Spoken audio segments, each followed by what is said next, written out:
And so for me, a lot of that, watch this, you'll get a kick out of this. Hey, guess what? What? He just interrupted his first interview. Oh my God. Oh no.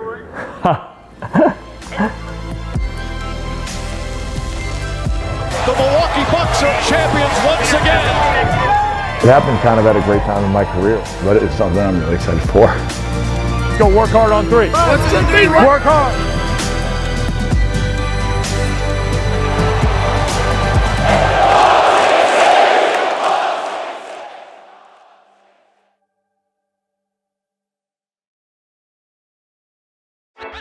Talked about their depth. Connaughton, a great sport athlete, number 24 for the Bucks.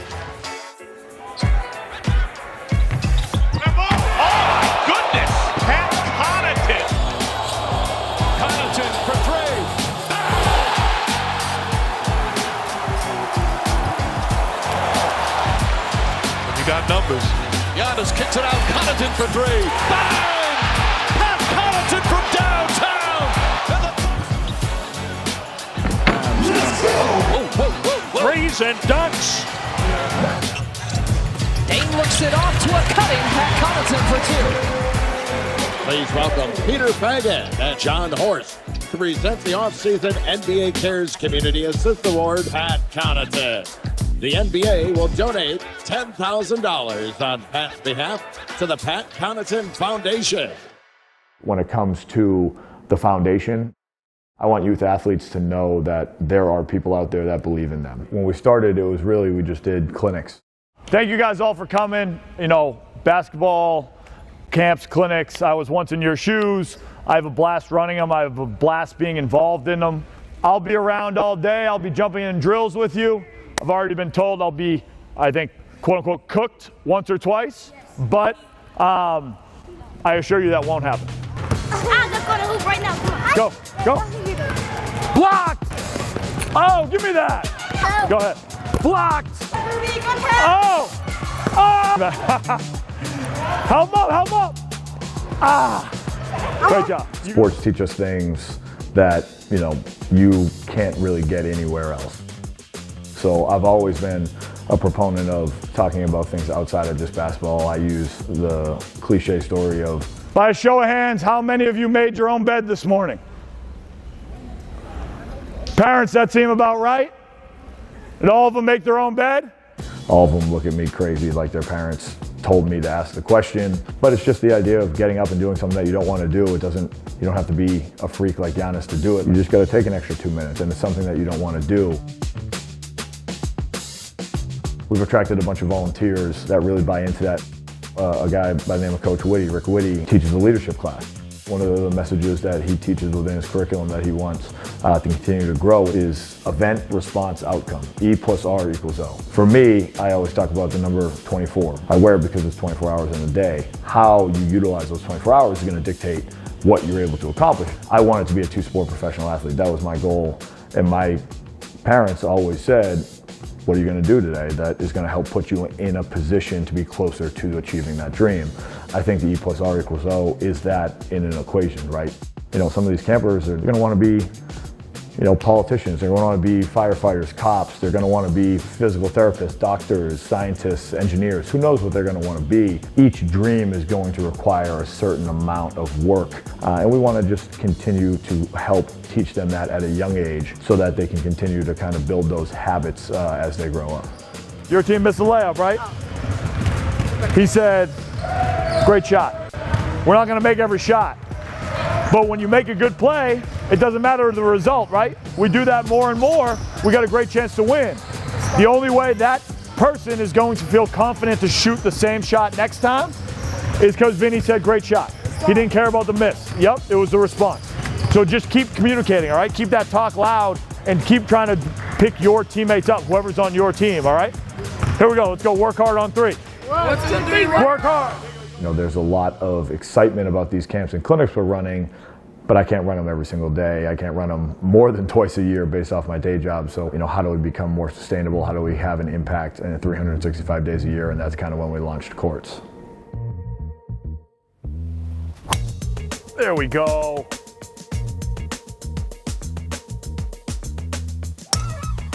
So this is what we got. We've got all the courts over there, as obviously you heard me mention at the beginning. Our goal is to get participation from everybody, every group, whether it's individually or collectively, all different levels. It's down to $500 all the way up to 50. This is a tough hole, especially from back here, par 5. Let's do it this way. I'll throw in 500. If you outdrive it, I'll make it 1,000. Deal. And yes, it's a competition I need. Well, you guys go ahead. I'll throw in another 5. Yeah. Another 5? Yeah. Hell yeah. I knew I liked Notre Dame, guys.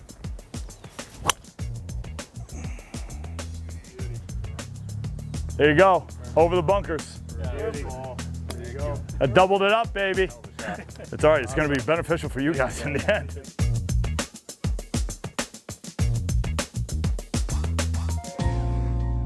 It started with me donating a court back to my high school, a place that obviously helped mold me and shape me into who I am at St. John's Prep back in Massachusetts.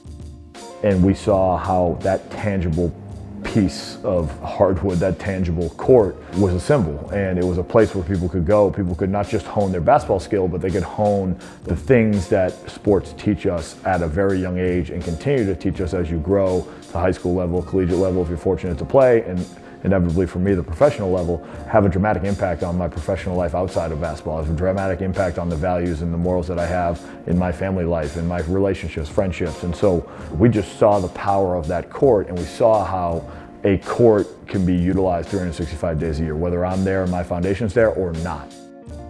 We started to find, partners that really, truly needed and valued having a court, a place where they could bring in youth athletes and teach them about more than just basketball.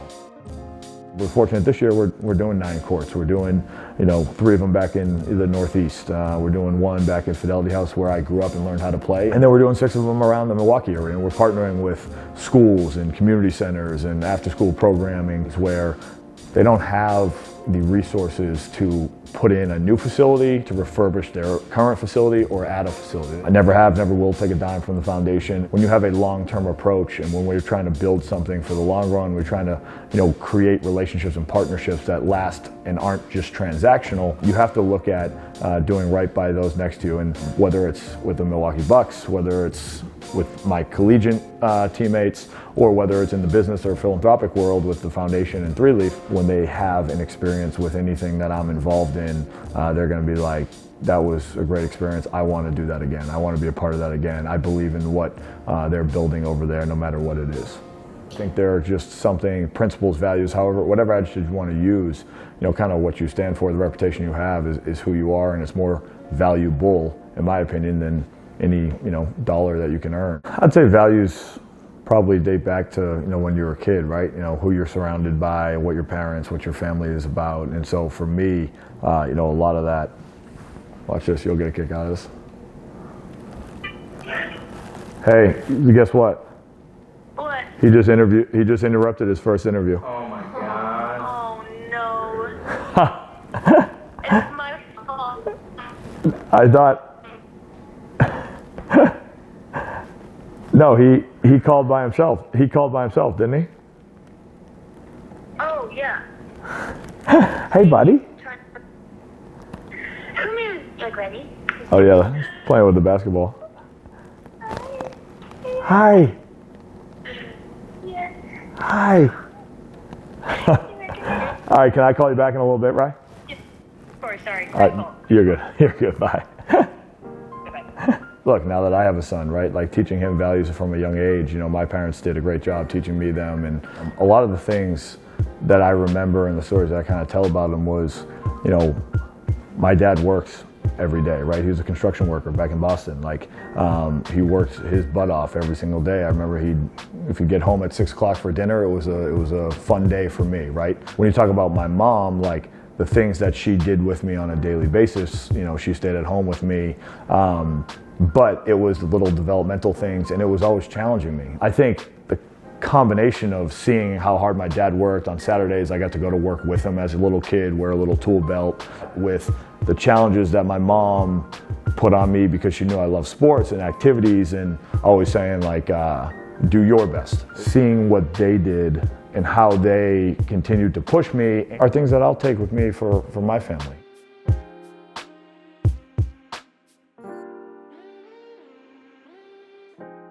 We just lost in the first round of the playoffs on May 2nd. And then my son's born on May 3rd. Kind of a dramatic shift in moods, right? Like, it obviously took my mind off sports and what we had just gone through. But, and you know, I've talked to Giannis about it. I talked to Drew about it. I talked to Chris about it. I talked to a bunch of people. Brooke, who had just had a baby. Like, it's this moment. For me, it wasn't even about, like, the moment felt incredible, but it was difficult for it to set in until the next day you wake up, he's still there. The next day you wake up, he's still there. The next day you wake up, you go home. The next day you wake up, you're in your home and he's still there. He's crying at night, he's crying at day, or he's not. To have it slowly set in over the, you know, days and weeks and months. I think, I say I'm not an emotional person, it's the only thing that gets me.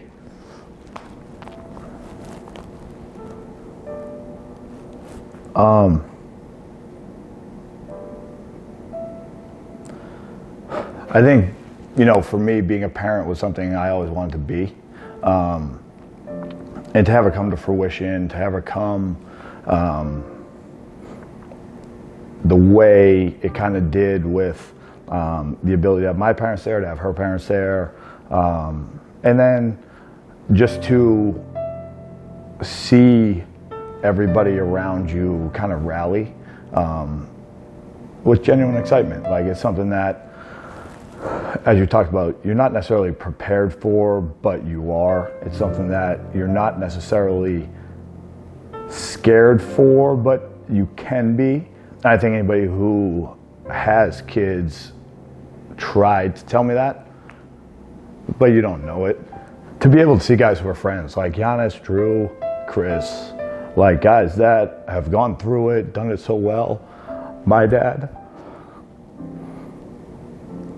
you know, it's a good form of emotion. And like, I'm not used to it. I think I can count the number of times I've cried on one hand. And I'm not lying, that's true. And one of them because I ran into a railing. But it's just, it's something, like you said, you can't prepare for. But it's something that when it hits, it's incredible. It's something that you can go from the emotional side to, then you think of, hey, how are you gonna raise him, right? And raising him with all of the different things that he's gonna be around, making sure that he's gonna have the same values that my dad taught me,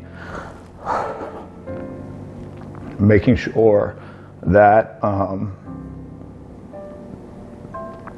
you don't mess it up.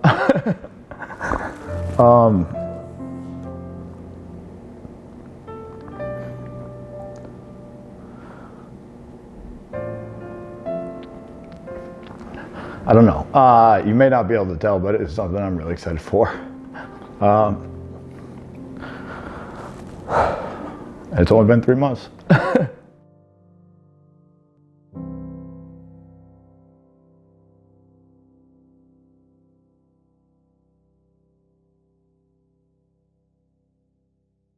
It puts everything into perspective, you know what I mean? Like, I, wear a chain that says family over everything. And like, to me, family isn't just your blood family, it's your friends, it's the people that you see as family, it's your teammates. I've always been, the guy that wants to take care of his family. The definition of family just changed. It's cool, like it's really cool to see, and he's, obviously with my Rye, my fiance, who plays soccer, like we got a soccer stuff, we got a basketball, like he starts to reach for him, he hears the noise. I think as he continues to grow up, it'll be something that continues to inspire you to try to be the best dad, the best professional, the best friend, the best whatever it is that you're doing that you can be, because you're representing and you're setting, a standard for him. That's why I get emotional about it. It's just like to see what my family, my parents, my dad, what dads around me who I really value there and respect there, to see what they're all able to do, and now know I'm in that position. It changes the perspective on kind of everything, right? I want to do everything to the best of my ability so that he sees that. It happened kind of at a great time in my career, right? Like, I'm 31 years old. I'm in the league 9 years. I'm going on my 10th year. We won a championship 3 years ago now, and I'm in a position where I want to continue to extend my career and make it to 15 plus years in the NBA. And you want to put your best foot forth to be an example for your son. You want to put your best foot forth for your teammates. You want to put your best foot forth for the organization like the Milwaukee Bucks that have done so much for me. It's great to, have a common ground to talk about things outside of just basketball. It's great to hear the stories that, you're struggling and dealing with something that others have dealt with, and it's not unique to you, right? And Chris is going through a completely different age than I've ever been through, right? So to talk to him about that age as Crew gets older and try to kind of prepare myself to the best of my ability is awesome. And Giannis is going through it with 3, right? They don't care if he won or lost the game. They don't care if he, played as well as he wanted to or didn't. They want to jump on him. They want to push him to the ground. They want him to wrestle with them. And look, I'm not wrestling with Crew. He's 3 months old, but I'm sure we'll get there at some point. And it's really cool to see how my teammates and past teammates kind of represent themselves and their families as dads and husbands and brothers and sisters and all those different things. When it comes to Pat, the basketball player, my goal is to do anything and everything the team needs to try to impact winning. It doesn't matter if I make 7 threes in a game, or it doesn't matter if I don't take a shot. If I found a way to help impact our team and get us to a victory, then I feel like I've done my job. When it comes to the business, we are utilizing the bottom line as a scoreboard. What we're measuring ourselves on is the impact that we're having outside of that. Like, how is the community better than when we got there? And that's where I think alignment comes in, where, like I said, I'm never going to take a dollar from the foundation. My goal is to pour back into these youth athletes and really try to get them to a place where they know no one's in it for anything other than their own, personal support and achievement. We want them to do the best that they can and achieve, whatever dreams or aspirations that they have. When it comes to being a dad and family, it's about kind of encompassing all those things into one. My dad always had a great line. He always said to me, "You have my last name. Don't do anything that you would be ashamed of telling me about. And don't let my last name end up in the paper for a negative thing." Those little tidbits and phrases that he'll say to me, I'll use the same ones to Crew and to future children, and really make sure that they're representing the Connaughton name to the best of their abilities, not for their own benefit, but for the benefit of others.